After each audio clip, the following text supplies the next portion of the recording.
ஆண்டவராகிய இயேசு கிறிஸ்துவின் நாமத்தில் உங்களை வாழ்த்தி ஆசீர்வதிக்கிறேன்.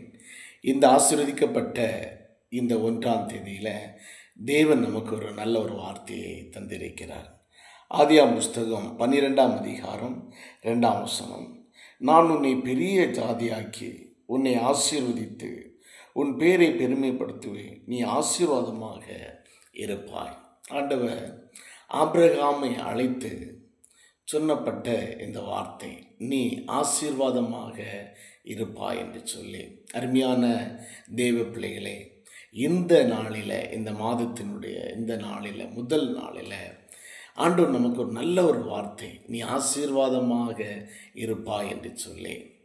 அப்படி என்று சொன்னால் இந்த நாளில் நாம் ஆண்டவருடைய வார்த்தைக்கு கீழ்ப்படுகிறவர்களாக மாற வேண்டும். ஆண்டவர் ஒவ்வொருவரையும் ஆசீர்வதிக்க விரும்புகிறார். ஆபிரகாமை ஆண்டவர் அழைத்து, ஊரின் தேசத்தில் இருந்து ஆண்டவர் அழைத்து இந்த கானானில் ஆண்டவர் கொண்டு வந்து அவனை ஆசீர்வதித்தார். ஏன் காரணம் ஒன்று, அவன் கர்த்தருடைய வார்த்தைக்கு கீழ்ப்படிந்தான். அவன் கர்த்தருடைய வார்த்தைக்கு கீழ்ப்படிந்தது நிமித்தம்தான் அவனை கர்த்தர் ஆசீர்வதித்தார். பிரியமானவர்களே, இந்த நாளில் உங்களை ஆசீர்வதிக்க ஆண்டவர் விரும்புகிறார். ஒன்று நீங்கள் ஆண்டவருடைய வார்த்தைக்கு கீழ்ப்படியணும். அவர் கீழ்ப்படியும் பொழுதுதான் பலியை பார்க்கிலும் கீழ்ப்படிதலே நல்லது. அதன் மேலே தேவன் பிரியப்படுகிறார். அப்போ இன்னைக்கு நம்முடைய ஒவ்வொருடைய வாழ்க்கையிலும் ஆண்டவர் விரும்புகிறது, என் மகள் என் வார்த்தைக்கு கீழ்ப்படுகிறாளா, என் மகன் என்னுடைய வார்த்தைக்கு கீழ்ப்படுகிறானா? அப்படி ஆண்டவருடைய வார்த்தைக்கு கீழ்ப்படியும் பொழுதுதான் தேவன் பரலோகத்தினுடைய ஆசீர்வாதத்தை உங்களுக்கு தருவார், பூமிக்குரிய ஆசீர்வாதத்தையும் ஆண்டவர் உங்களுக்கு தருவார். அநேகர் புலம்பிக் கொண்டு இருக்கிறீங்க, ஐயோ என் குடும்பத்தில் கஷ்டம், தரித்திரம், வேதனைகள், கடன் பாரங்கள் என்று சொல்லி புலம்பிக் கொண்டு இருக்கிறீங்களா? ஒன்று, கர்த்தருடைய வார்த்தைக்கு நீங்கள் கீழ்ப்படிங்க, அவருக்கு பயந்து நடங்குங்க. அவர் ஒவ்வொருவருடைய வாழ்க்கையிலும் அவர் ஒன்று கேட்பார், மகனே என் சத்தத்துக்கு கீழ்ப்படிந்து கொண்டு என்று சொல்லிட்டு. அப்படி என்று சொல்லி நிச்சயமாக கர்த்தர் உங்களை ஆசீர்வதிப்பார், கைவிடவே மாட்டார். நாம் வேதத்தில் படிக்கும் பொழுது யார் ஆண்டவருடைய நன்மைகளும் அந்த ஆசீர்வாதத்தை பெற்றுக்கொண்டார்கள் என்று சொன்னால் ஒன்று, ஆண்டவருக்கு பயந்து நடங்கினவங்க, ஆண்டவருக்கு கீழ்ப்படிந்தவங்க. பாருங்க, ஆபிரகாமை ஆண்டவர் அழைத்து கொண்டு வந்து அந்த கானான் தேசம் முழுவதும் அவனுக்கு கொடுத்தார். அவனுக்கும் அவனுடைய சந்ததிகள் எல்லாரும் அந்த தேசத்தை சுதந்திரித்து கொண்டார்கள். தலைமுறையாக இன்றும் அவர்கள் அந்த தேசத்தை சுதந்திரித்து அந்த தேசத்திலே ஆண்டவர் அவர்களை உட்கார பண்ணினார்.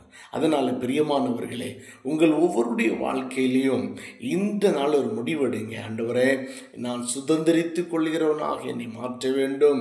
என் குடும்பத்தில் அநேக பிரச்சனைகள் இருக்கிறது ஆண்டவரே, எல்லாவற்றையும் இன்றைக்கு நான் தூக்கி வெளியே போட்டுட்டு உம்முடைய வார்த்தைக்கு நான் கீழ்ப்படியணும், உம்முடைய வசனத்துக்கு நான் நடுங்க வேண்டும் என்று சொல்லி இன்றைக்கு ஒப்பு கொடுக்கும் பொழுது நிச்சயம் ஆபிரகாமுடைய ஆசீர்வாதங்கள், ஈசாக்கினுடைய ஆசீர்வாதங்கள், யாக்கோபினுடைய ஆசீர்வாதத்தை தேவன் இந்த 1ஆம் தேதியில் தேவன் உங்களுக்கு அருளுவார். பயப்படாதுங்க, கலங்காதுங்க, திகைத்து போவாதுங்க. இந்த வசனத்தை படிங்க. பாருங்க, ஒரு நிமிஷம் ஒரு கூட படிக்கிறேன். நான் உன்னை பெரிய ஜாதியாக்கி உன்னை ஆசீர்வதித்து உன் பேரை பெருமைப்படுத்துவேன், நீ ஆசீர்வாதமாக இருப்பாய். நீ ஆசீர்வாதமாக இருப்பீங்க. தேவன் உங்களை உன்னதமான இடத்திலே கொண்டு வைப்பார். நீங்கள் விசுவாசிங்க. உங்களுக்காக நான் இப்பொழுது ஜெபிக்கிறேன். பரலோகத்தை தகப்பனே, ஸ்துதிக்கிறோம். இந்த வார்த்தையின்படி நீ ஆசீர்வாதமாக இருப்பாய் சொன்ன அந்த வார்த்தையின்படி ஒவ்வொரு பிள்ளைகளையும் நீ ஆசீர்வதிங்க ஆண்டவரே. குடும்ப வாழ்க்கையில் ஆசீர்வதிங்க, தொழில்களை ஆசீர்வதிங்க, வியாபாரத்தை ஆசீர்வதிங்க ஆண்டவரே, ஊழியங்களை ஆசீர்வதிங்க ஆண்டவரே. ஒரு நிறைவை கொடுங்கப்பா. உடைய ஒவ்வொருவரும் உடைய வசனத்தை நடுங்க, உடைய வார்த்தைக்கு கீழ்ப்படுகிற அந்த தெய்வீக அபிஷேகம் ஒவ்வொரு பிள்ளைகள் மேல் தங்கி இருக்கட்டும் ஆண்டவரே. இந்த நாளில் நான் ஒவ்வொருவரையும் ஆசீர்வதிக்கிறேன். வானத்தையும் பூமியையும் படைத்த கர்த்தரிடத்திலிருந்து நிறைவான ஒரு நன்மைகள் ஒவ்வொருடைய வாழ்க்கையிலே தங்கி வாசம் பண்ணட்டும். இயேசு கிறிஸ்து ஜீவனுள்ள நல்ல தகப்பனே, ஆமீன். God bless you. கர்த்தர் உங்களை ஆசீர்வதிச்சாச்சு. இந்த வார்த்தையை நீங்கள் அநேகருக்கு அனுப்புங்க, நிச்சயம் உங்களை ஆசீர்வதிப்பார்.